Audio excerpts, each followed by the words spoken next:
เฮาต้องลิ้นมุกใหม่มุกเก่าๆเนาะคันเฮาเว้าหลังจากนั้นแล้วจะเว้าหลังจากนี้เด้อเอาเด้อสบายดีท่านผู้ชมมาพบกับช่องอากอยหลังจากนั้นแม่โอ้ยังไม่หลังจากนั้นแฮ่เอาลิ้นก่อนเอายังบ่ทันลิ้นเอาไหมหลังจากนี้หลังจากนั้นหลังจากนั้นเฮาก็สิไปถ่ายยังมื้อเนี่ยไปถ่ายอัน cover เพลงยังอันนี้ลองกองแกงเพลงมาลองกองแกงแมลงแกงกองก้นขี้ตอยเล็กไผในชีวิตเธอหลังจากนั้นเฮาก็สิพากันเก็บเครื่องเก็บของเฮาสิไปถ่าย MV เพลงอันนี้คือชุดของการเต้นลีลาท่าทาง LD คักกะลิไอหัวย่องอันนี้ก็คือชุดเฮาจับกองให้แน่ชุดทำเป็นจังไดกลมน้องอีกหน่อยนึงกายขักแห้งอันนี้ไอพลังชุดไอพลังดิก็มีปะส่งสลิปพี่น้องกายบ่ได้เป็นขี้กาพี่น้องสลิปเขาดาบเอาว่าเฮาสิพาไปแล้วบ๊ายบายเอาบ่แม่นบ๊ายบายเฮาสิไปก่อนเฮาก็กำลังสิไปไสหลีเป็นมาลองกองแกงแมลงก็กองเต้นให้เบิ่งก่อนสเต็ป1สเต็ป1ก่อนอันนั้นกับผู้สาวคางห้องจักคางห้องจักหน้าห้องก็บ่จักนี่ซอมแมมว้าวพร้อมแล้วยังก้อยมอนี่ยังบ่พร้อมเอาพร้อมเลยบ่ถามใหม่พร้อมกูพร้อมตอนไหนวะอีหยังอยู่ในตามึงอ่ะบ่งกระเล่นมูยานมันตอดเขาบ่ผู้สาวลายแห่งดีอยู่แถวนี้โอ้เป็นตายังมาอยู่เป็นมึงสิใหญ่เดี๋ยวมึงอยู่กับตัวมาอยู่อยู่นี่แหละคอยอยู่นี่เด้อคอยพักนี่เอาพักตัวแห้งเอาไปเด้ไปติล่ะรถกันเลยไปพี่เด้สีแดงอันนี้ก็คือรถเข้าได้ประมาณรถคอยได้เขาบ่ได้นี่กระแจอยู่พี่เอาไปนี่เราก็ขี่กันไปเรื่อยแต่ก็เหมือนเราเป็นตัวประหลาดถ้าอย่างนั้นแหละเขาเนมพวกเราเหมือนเป็นตัวประหลาดใช่ไหมหัวยอกต้องแบกต้องไข่ว่าวลาวไอ้ตำรวจ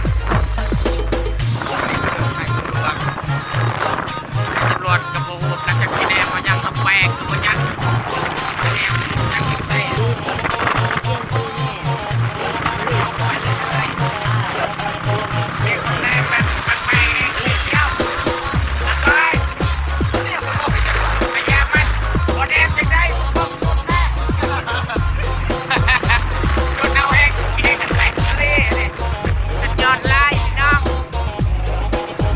เรื่อยๆบ่ฮอดจักเทื่อใกล้แล้วบ่เสี่ยวใกล้แล้วพี่น้องใกล้แล้วก็เป็นตัวประหลาดด้วยหนึ่งกะยามันเอาฮอดซักก้อยแน่มีคนทวงว่าเขาใช้ชุดเฮียอียังอันนี้เอากับบ่ชนดอกเขาว่าไอ้ก้อยกับไอ้หัวย้องเขาว่าบ่เฮียเลยบ่แม่นเขาว่ารอคักกะลีสุดรออันนี้ก็คือโรงเรียนบ้านกลางเอาเขาพักเลยได้เชียวเงียบนี่พักแล้วนี่เขาไปใกล้ช่วงหน้าลูกโชว์แล้วเนาะก้อยนั่น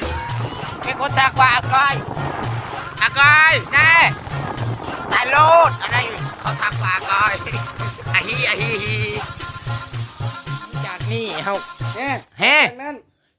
ทำไมหลังจากนั้นแฮ่หน้าลุงโซแล้วจักลุงโซไปใส่ดิบ่เห็นลุงโซไปใส่ก้อยต้องใส่ตายว้ายอันนี้งูอีกช่างอันนี้งูของแบกกือนะมันไม่มีหัวประคอแบกกือว่าวไทยพูดไทยด้วยเขาว่าวไทยก็บ่ได้เราไม่ค่อยอันนี้คือหมาที่สู้กับแบกกือหมาชื่อนั่นแหละนี่มีโมโอยังฮะมีโมเนาะนาคือไอหัวยองนาคือไอหัวยองแหงอะไรอันนี้มันกันนาคือเฮากับบอแมนอันคนที่ช่องซื้อยังอันนั้นมาตัวแบ็กแมนเนาะบอแมนสไปเดอร์แมนเด้อพี่น้องตอนนี้เฮากำลังเกี่ยมทาคนเฮาหมู่เฮาหลายๆคนชิมาไทยยังอีก120 คนยังอีก120 คนก็ถึงมาแห่เฮาก็สิบ่แห่เนาะพอแห่ก่อน120 คน คือว่าร้อยชาวคน ถ้าเขามากองทัพมาดีกองทายทัพมาดี มันมาอีก100 คนแม่นแล้วจะคอยจ้างคนละ10 เหรียญ ก็เลย10 เหรียญปูกับท่านกูเหรียญ ทุยหลังจากนี้ หลังจากนั้น แฮ่เขาก็มาเบิ่งเล่นเองหัวเองเขาบอกว่าเขาหัวเอง หลังจากนั้น หลังจากนี้ แฮ่พอแล้วบริไลายอันนี้ก็คืออีหยังอันต้นกระทันเนาะเพลงหยังก็เพลงหยังอันหักกระทันอดีตหักต้นกระทันอีหยังว่าบ่จักดอกว่าไปเรื่อยๆเอาก็ โอ้ยต้นนี้มันเคยยอมแพ้ไว้เลยนี่ คือว่า โอ้ยต้นกระทัด แฮ่อ้าวมันเกี่ยวกันยังบ่แพ้ไผ โอ้มันท่านกูโมเลยท่านไปใส่กระทันเหมือนไปใส่กระทันเหมือน ไปใช้มันกระทันเบิดเนาะ โอ้ยนี่เอาไปแกล้งเขาไปเลี้ยงไรนี่ คือว่าไปแกล้งได้ โอ้ยสุดตะกบ แฮ่ต้นตะกบก็คือกบนั่นเองเอ้าเฮาสิบ่เถียงตอนนี้ไอ้พลังกำลังมาพี่น้อง พยุ่ง อันนี้ก็คือต้นอันบ่แม่น นี่ ไอ้พลังแนมกล้องแน่แนมกล้องก่อนอาก็จียานตกคันหน้าจะตายเลย หลังจากนี้ ทำไม่ได้3 คนเนาะยัง มาแล้ว3 คนยังเหลืออีก70ป้าย 117 คน ช่วยเขาก็มาสัมภาษณ์ไอ้พลังก่อน แล้วก็เช้าพีคีชาแนล2 สาวคนช่วยเป็นนางเอกวันนี้ใครจะเป็นนางเอกวันนี้นี่เนาะ นางเอกงามตัวมู นางเอกซึกี้เนาะคนที่ช่อง พีเคแชร์ แน แนวเฮ้ๆอาก้อยอันนี้ก็ช่องอาก้อยได้อันนี้เลยต้องอาก้อยดีวะอันนี้ไอ้พลังเนาะแต่งตัวล้อวันนี้จะแข่งบทเป็นยังเป็นพระเอกเอวีบ่จักอาก้อย LCG เอาฮอตเป็นทีเรียบร้อยแล้วเขากำลังจะเตรียมถ่ายคลิปเอามาลุงโชว์ไปใช้เอาชื่อน้ำก่อนมากระเจินสิเปื่อยลุงโชว์ปะนะมันจอดที่บอกจะใส่ผมก็เอา ลุงโชว์พนาไปใช้โชว์พนาชาแนลลุงโชว์ไอ้พลังลุงโชว์ไอ้พลังลุงโชว์ไปใช้น้ำก่อนมากระเจินสิเปื่อยแล้วยังโบเห็นลุงโชว์ลุงโชว์หลังจากนั้นเขาก็สิไปแฮ่เอาก้อยเขาก็จะเบื่อเขาว่าไม่แต่อาก้อยแฮ่บ่แมนว่ามีแต่อาก้อยนะมีแต่แฮ่มีแต่เงินมีแต่ทองมีแต่แฮ่หลังจากนั้นเขาก็สิไปถ่ายเบื้องหน้าหรือก็จะเบื้องหลังเอียงนะเอาไปเลยพี่น้อง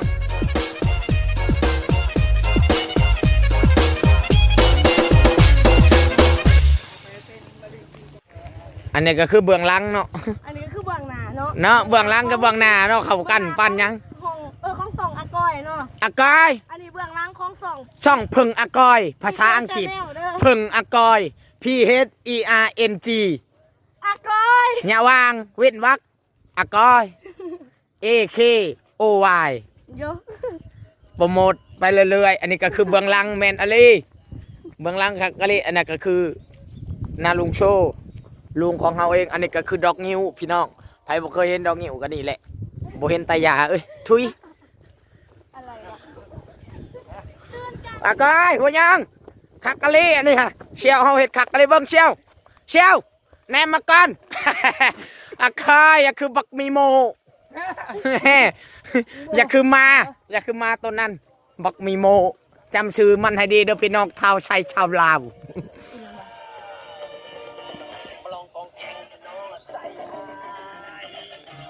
อากอยในชีวิตคนกี่ต่อยเล็กไพตอนนี้เรากำลังหาสถานที่กูสิว่าเผื่อยังวะเราหาสถานที่ไปถ่ายเพลงมาลองกองแกงมาลองกองคือผู้ชายขาสันมาลองกองกอย สั่นวะมันยังอันนั้นมันสลิปสุดยอดลายเชียวเขาบอกให้เบิ่งดอกเขาพอชำนิกรกระได เดี๋ยวมันสีเสียนะ มาเสียโด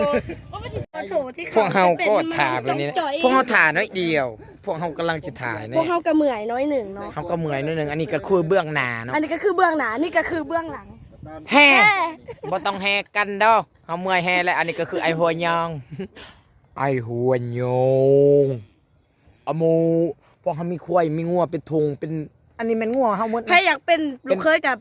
ติดต่อมาไหนติดต่อมาไหนเนาะ แม่น ทางพีเคชแนลเนาะงัวควายเฮาก็ไล่ ไผน่ะอยากเป็นอันเมียก็ให้ติดต่อมาได้งัวกะหลายซับสิขากินเวลาดองนะ ย่าแบบว่าพี่น้องปองปลายมาเนี่ยบ่ต้องไปหาซื้อเป็ดซื้อไก่นี่ สุคอยบ่ได้รวยดอกคอยมีควายเป็นไหลเป็นอีหยัง บ่มีเฮือนอยู่หักปลูกปลูกเต๋อไข่มุกคนละหา6สัตว์ เฮ็ดไอ้หัวยอง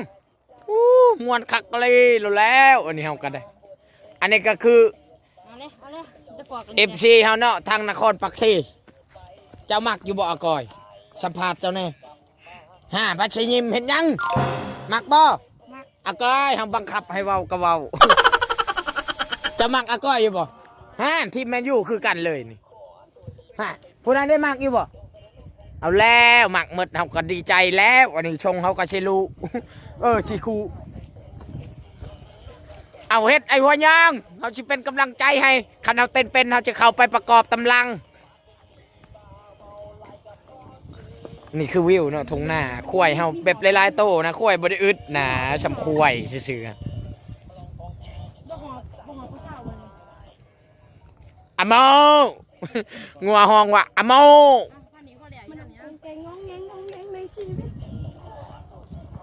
ย่องกับเมื่อยแห้งเนาะความรู้สึกฐานเป็นจังไดเนาะเวลาเต้นเข้าไปเป็นจังไดเชียวอะก็จนว่าบ่ได้ม่วนจนว่าบ่ได้จนม่วน นุ่งก็ต้องตามกูนะ ฮะ1623ก็คือรถกู้ภัยเนาะแฮ่อันนั้นมันบ่ได้ก้อยรอเล่อันนี้รอคักกะเล่อันนี้ปะดมบ่ชมประกอบแฮ่เบิ่งไอ้พลังแหวะ เยอะเรียบร้อย เยอะอันนี้เฮาก็สิมาใช้แว่นให้เบิ่งก่อนก้อยเฮาบ่ลินดอกจังป้าโตอันนี้อย่าคือปักก็อย่าคือแม่อีหยังอันนี้อย่าคือพอบอกชุบปั๊บเบิ่งไปแนวหนึ่งได้ ตุ๊บปั๊บมาดิตุ๊บปั๊บ ก้อยมาแต่พูดแล้วพูดมาแต่ทางพูดทางใดอันนั้นทางเฮือนลุงโชพี่น้องก้อยอะโมอันนี้ก็คืองัวของเฮาเองเนาะถึงไอ้บ่รอบ่รวยแต่ไอ้มีควายเป็นร้อยตู้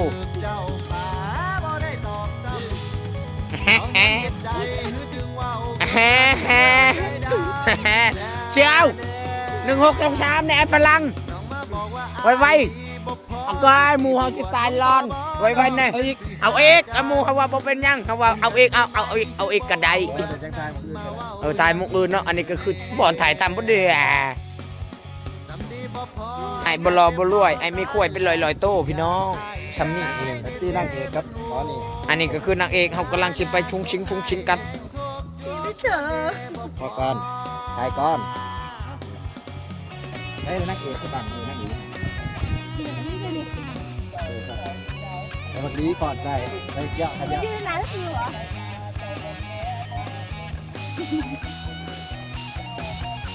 เอาเด้อ ยิ้มเลยก็ยิ้มได้ แต่ต้นจนจบเลยยังกันจะ ๆนี่จะเอาไปเป็นกำลังใจในชีวิตอันนี้อย่าไปใช้กระตามไปย่างมาพูดจะหน่อยย่างไปทางร่วมมันดึงอะไรตาม เอายังเห็นใจ จึงว่าคำนั้นคือใจดำแท้เด้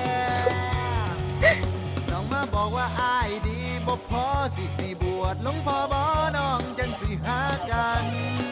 พบกันใหม่ๆคือบ่เว้าแบบนั้นมาเว้ายังมือนี้สังดีบ่พออายก็เจ็บพอตายแหละทุกอย่างอายใจในเต้มันโอฐานะของอายแห่งทุกย้อนเดบ่พอ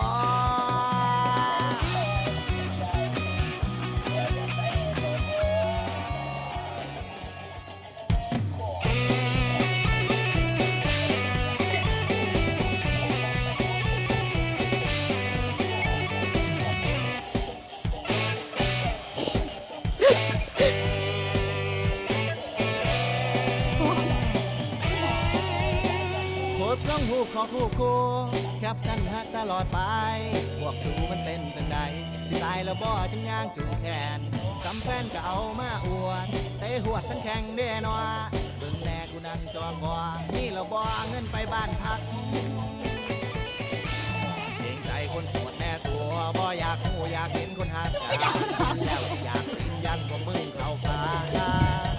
ไปหักไกลๆกูแน่กูบ่กูนี่อิจฉากูบ่อยากเห็นสีหน้าคนหักกันไปหักไกลๆสนเตียนกูแน่โคตรแท้ๆพวกกูนี่เนาะ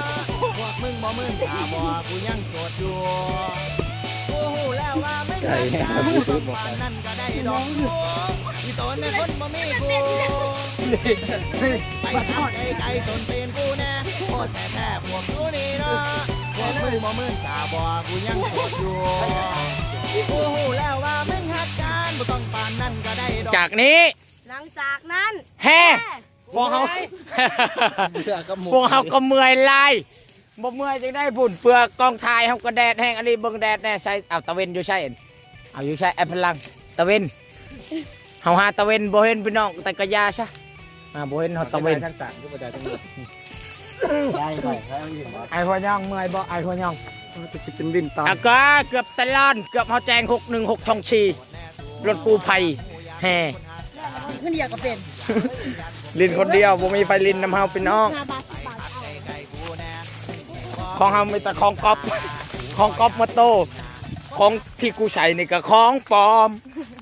ของปลอม ของจีน ของจีน ตอนนี้เราก็ไปหาถ่ายบนไม้ก่อน แดดแห้งอะไรช่องชาวพีเคแซ่แนวว้าวว้าวว้าวอากอยอากอยก็จะไปหาที่เฮ้ยบอแมนแบกกือนะ ผมคืออากอยนะเรากำลังจะไปหาต้นไม้ใหญ่ๆเนาะเพื่อไปถ่าย MV เพลง มาลองกองกองมาลองกองกองกดที่ต่อยเล็กไพ่ในชีวิตเธอแม่ เราจะไปเบิ่งเขาก็ได้เจอต้นใหม่แล้วพี่น้อง นั่นไงท่านผู้ชม อ้าวของแบกกือนะ ไปกันเลย หลังจากนี้ แฮ่โอ้กายลินหมดคลิปเลยพี่น้องเอาหมดแล้วเขาพอก่อนดีกว่า ตอนนี้เขาก็ถ่ายแล้วเขาจะไปใช่วันนี้เขาจะกลับห้อง เข้าสิกรรมห้องแล้ว พี่คีอากอยช่องเพิงอากอยเด้อ ช่องเพิงอากอย ว่าจะได้ฝากช่องเพิงอากอย อย่าลืมติดตาม เอาช่องเขาเองอยู่นี่ เอาว่าตอนนี้กำลังมาลองกองกอยโกกีตอยเล็กไพ่ในชีวิตเธอ คิดว่าเราไม่ตลกเลย อันนี้ก็คือน้ำก้อนหรือว่าน้ำมีอารมณ์น้ำแข็งฮะ ตัวเล็กไฟในชีวิตเธอ ฟู้ใส่ถามมกุลปิดคลิปแน่ปิดคลิปนี่ว่าปิดคลิป พาให้มาคลิปนี้ ปินมาทางนี้ หันนะ ปินมานี่อ้าวว้าวนี่ เฮ้ยไม่ใหญ่แล้วจะมียังดอกถามให้มาคลิปนี้ก็อย่าลืมกดไลค์กดแชร์กดติดตามกดกระดิ่งเพื่อมาผ่านคลิปใหม่ๆของหายอากอยเนาะ เอ๊ะ มันนี่กับบุมียังไลน์ทางนี้ ใช่บายบายแน่ บ๊ายบาย บายเจกี้บายบาย อย่าลืมไปติดตาม2 PK Channel เด้อไม่ต้องติดตามของ2นี้ไร้สาระ แฮ่บายบายไอ้ฝรั่ง บ๊ายบาย ฮะบายบายบอดเดียวหัวยาง บอกเขายังออกเลย